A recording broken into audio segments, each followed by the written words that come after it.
Assalamualaikum warahmatullahi wabarakatuh teman-teman. Kita ketemu di Shihab-Shihab, saya ngobrol sama Abi Quraish soal topik-topik yang kerap kali teman-teman tanyakan atau ramai muncul di media sosial.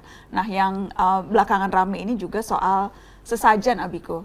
Nana sempat nunjukin videonya ke Abi kan, video itu kemudian viral di mana-mana. Jadi ada seorang pria yang menendang sesajen yang ada di kaki gunung Semeru di Lumajang.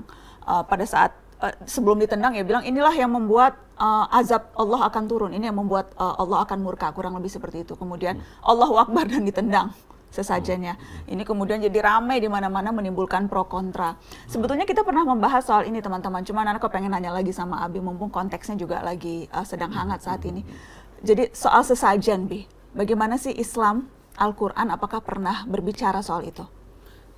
Prinsipnya begini, kita segala kegiatan kita hendaknya diarahkan kepada Tuhan.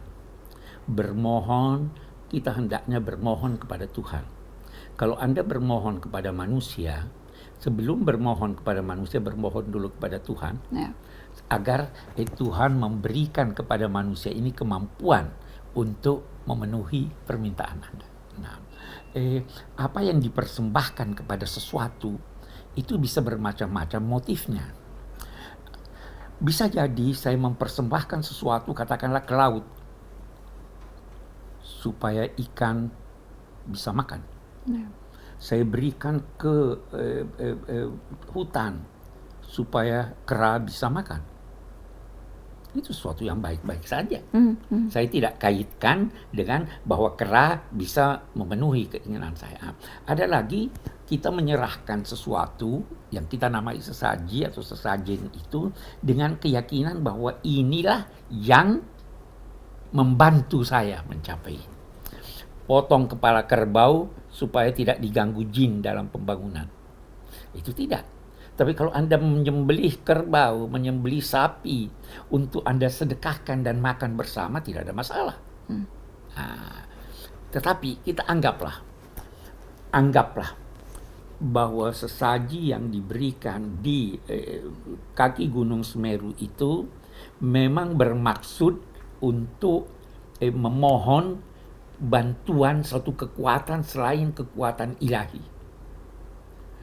Nah, ini yang kita harus hati-hati. Karena begini, setiap masyarakat menurut Al-Quran ada hal-hal yang dianggapnya baik. Nah, apa yang dianggap baik oleh masyarakat tertentu, jangan ganggu itu.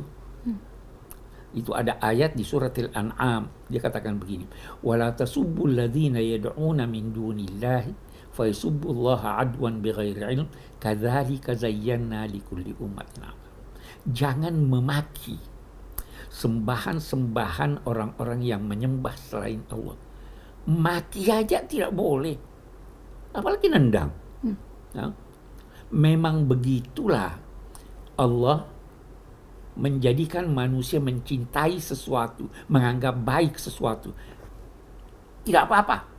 Nanti Tuhan yang akan menentukan di hari kemudian apa pandangan Tuhan, keputusan Tuhan terhadap mereka. Jadi mestinya itu jangan ditendang.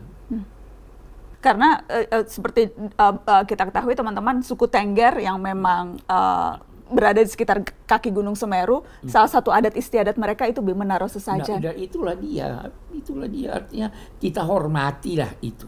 Ya toh, menghormati itu bukan berarti kita setuju. Itu adatnya, itu kebiasaannya, itu kepercayaannya. Kenapa mau diganggu? Al-Quran berkata ini. Banyak sekali ayat itu. Lana a'maluna walakum a'malukum. Kami punya kegiatan amal, kalian punya kegiatan juga. Silahkan masing-masing kita.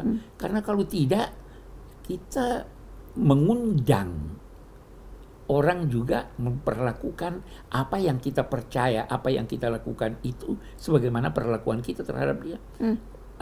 Orang maki kepercayaannya, kan bisa dijawab juga dia maki kepercayaan kita. Ngapain begitu? Tapi bahwa itu akan memicu murka Allah, apakah itu betul, Bi?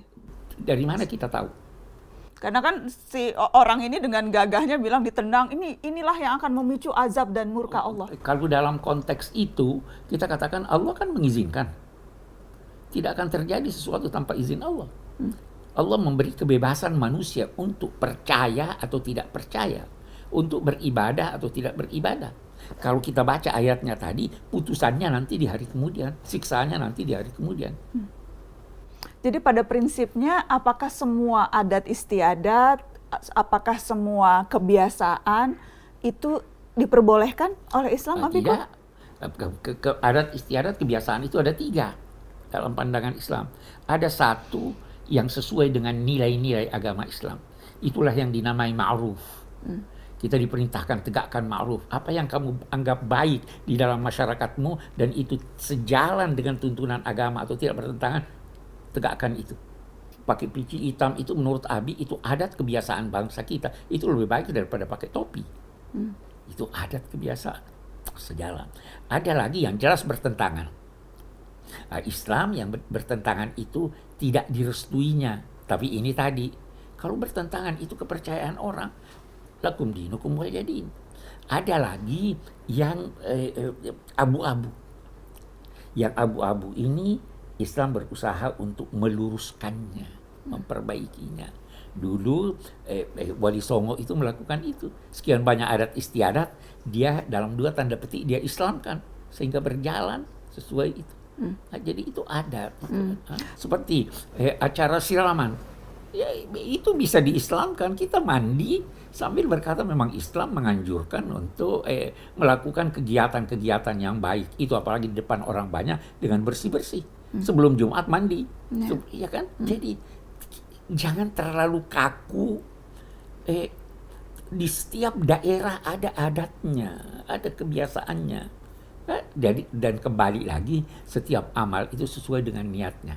Dan kalau kita mau himpun semua adat, tidak mungkin kita dapat menjangkau itu. Maka rumus-rumus lah. Ini bertentangan dengan agama atau tidak? Oh, tidak bertentangan. Gunting rambut. Boleh tidak gunting rambut? Boleh.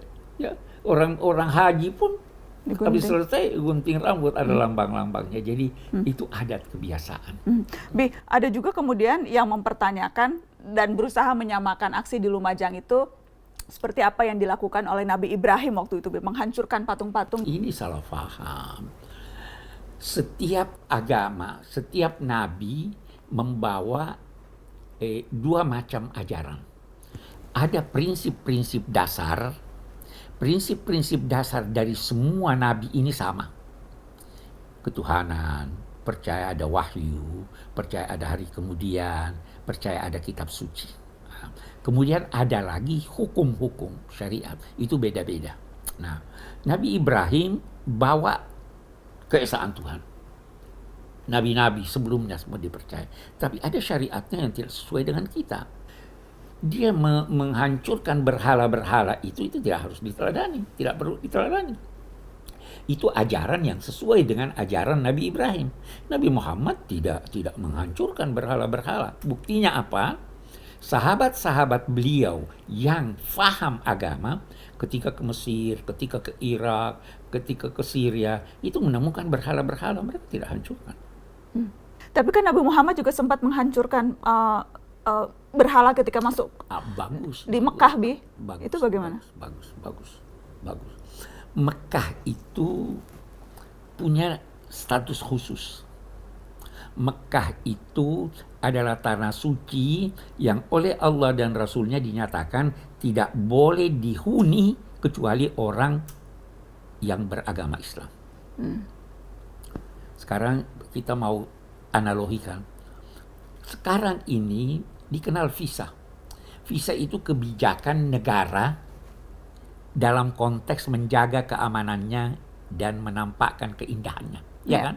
Nah, sehingga bisa saja satu orang dilarang oleh negara masuk ke negara itu karena bertentangan dengan falsafat dan ininya. Nah, Islam melarang non-Muslim masuk ke sana. Kalau begitu, masih dibutuhkan adanya berhala-berhala itu di sana? Tidak dibutuhkan. Silahkan. Pindahkan saja, hancurkan saja. Jadi jangan analogikan itu dengan ini, lantas ambil itu, oh ini kita hancurkan aja. Karena di sini ada nos, ada ketetapan agama bahwa siapa yang mau menganut kepercayaan di luar Mekah silahkan. Siapa yang mau kalau di dalam Mekah harus Islam. Dan jangan kritik itu kebijakan. Sebagaimana kita tidak bisa kritik suatu negara yang melarang warga negara lain masuk. Tidak dikasih visa. Tidak dikasih visa. Itu wewenang mereka. Wewenang mereka. Jadi dalam konteks Nabi Muhammad ketika itu menghancurkan berhala ketika masuk ke Makkah karena memang status kota Mekah. Status kota Mekah, kota suci. Kota suci. Ya, bukan berarti kemudian konteksnya itu diambil dan dijadikan alasan nendang-nendang sesajen gitu. Betul. Ya, Bi? Negara punya wewenang untuk mengatur. Begitu juga di Mekah. Itu kebijakan yang direstui Allah dan Rasulnya dalam rangka memelihara kesucian Mekah. Ya, jangan pakai itu di sini. Beda konteks. Beda konteks. Okay. Jadi ketika kemudian ditendang dan dibilang tidak sesuai itu sama sekali tidak Islami. Justru itu tidak Islami. Tidak Islami. Islam suruh biarkan aja orang. Kenapa mau larang dia? Dia diberi kebebasan untuk ini. Karena bahayanya bisa berdampak. Kalau nanti dia membalas, dia hancurkan masjid, dia tendang Quran, bagaimana itu? Kan bisa tuh balas tendang. Kalau kita bolehkan ini si A melakukan itu, bolehkan juga si B melakukan lawannya. Daripada kita bertengkar, mari kita saling menghormati. Tetapi sekali lagi, penghormatan pada sesuatu bukan berarti persetujuan. Penghormatan bukan berarti persetujuan. Okay.